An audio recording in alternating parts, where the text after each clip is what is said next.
I always thought rock bottom would look louder. Maybe something cinematic, a slammed door, an echoing scream, a storm outside, but it was silent that night.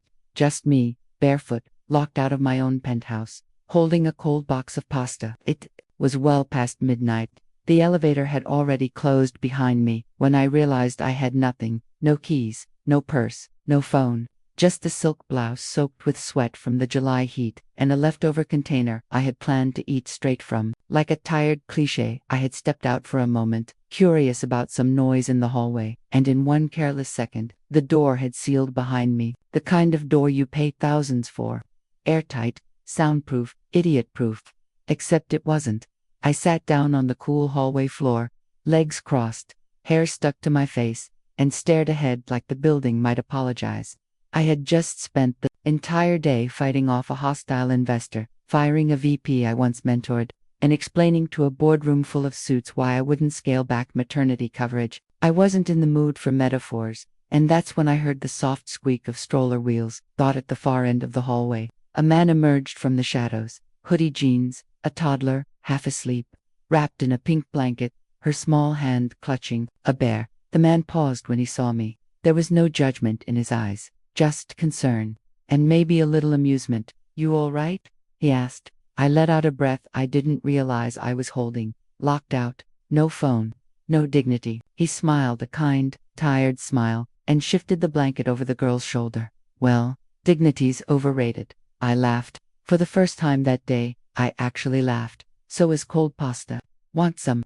He glanced down at the container in my hand, then, carefully, sat a respectful distance away, stroller parked between us like a gentle buffer. "I'm Ryan.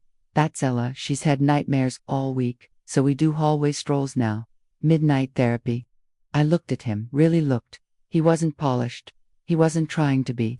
But there was something grounded in his voice, something I hadn't felt around boardroom executives in years.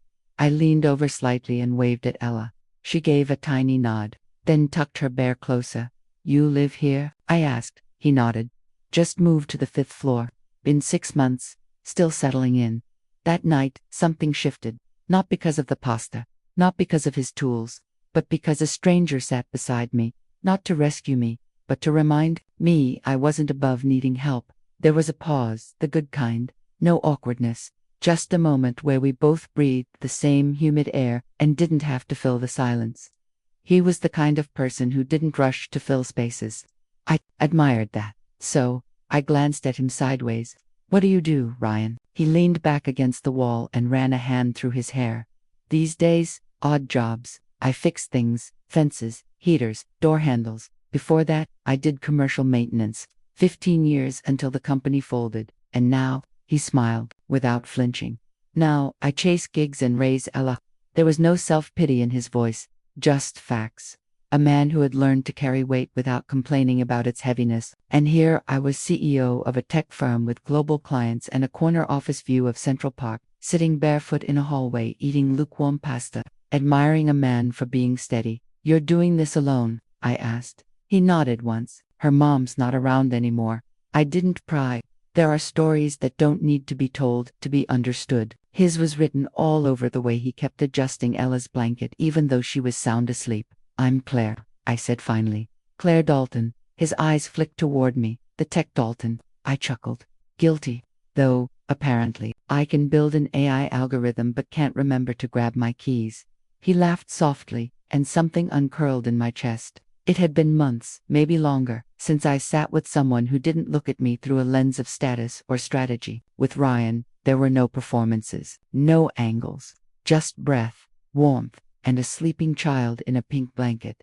"I might be able to help," he said suddenly, standing. I watched as he rummaged under the stroller and pulled out, of all things, a metal coat hanger. "Not seriously going to old maintenance tricks. Don't judge me yet." And with that, he knelt beside my door, fiddling with the lock like he'd done it 100 times. I leaned back and just let him. 2 minutes passed. A soft click, the door creaked open. I stared, blinking. "You actually did it." He gave a small shrug. "Sometimes knowing how to fix broken things comes in handy." I looked at the open doorway, then back at him. He wasn't showing off. He wasn't flirting. He was just helping, like it was normal, like it was enough. You might have just saved my night, I said. He smiled. You saved your own. I just helped with the door. And right then, in my bare feet, holding pastor in gratitude, I did something I rarely do. I invited someone in. Coffee. Tomorrow morning. I asked. Real coffee. My treat. He looked at Ella, then at me. Only, if you're okay with crayons on the table, I insist. We met the next morning at a corner cafe 3 blocks from our building. I wore jeans, not tailored slacks or designer blouses, just jeans. And I didn't bring my phone. That was intentional. Ryan arrived with Ella on his hip and a backpack that had definitely seen better years. He looked exactly the same. Hoodie, faded sneakers, hair slightly messy, and somehow more present than anyone I'd shared a boardroom with. We sat at a window table. Ella pulled out a handful of broken crayons from a pouch and immediately started drawing stick figures, and what she proudly told me were unicorn planets. Ryan watched her for a moment, then looked at me and smiled. She likes you really. I'm honored. You're calm, he said. That matters. 2 kids, and 2 grown-ups who've been through enough noise. I wasn't used to being described that way. I was usually driven, tough, or the dreaded intimidating but calm. That felt like a gift. We ordered coffee and pancakes. Ella dipped everything in syrup. I didn't care. For once, there were no meetings, no spreadsheets, no investors to impress, just 2 adults and a little girl existing on the same frequency. Halfway through, Ryan looked up. So, what do you do exactly? I hesitated.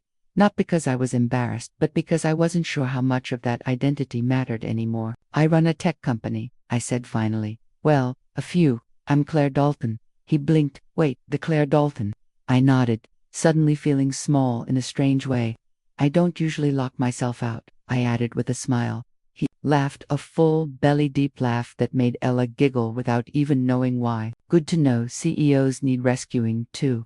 We stayed for over an hour. We talked about work, single parenting, burnout, and how overpriced New York orange juice is. Not once did he ask for a favor. Not once did he try to impress. And that's what made him unforgettable. The next day, I sent an email to my team with just one line.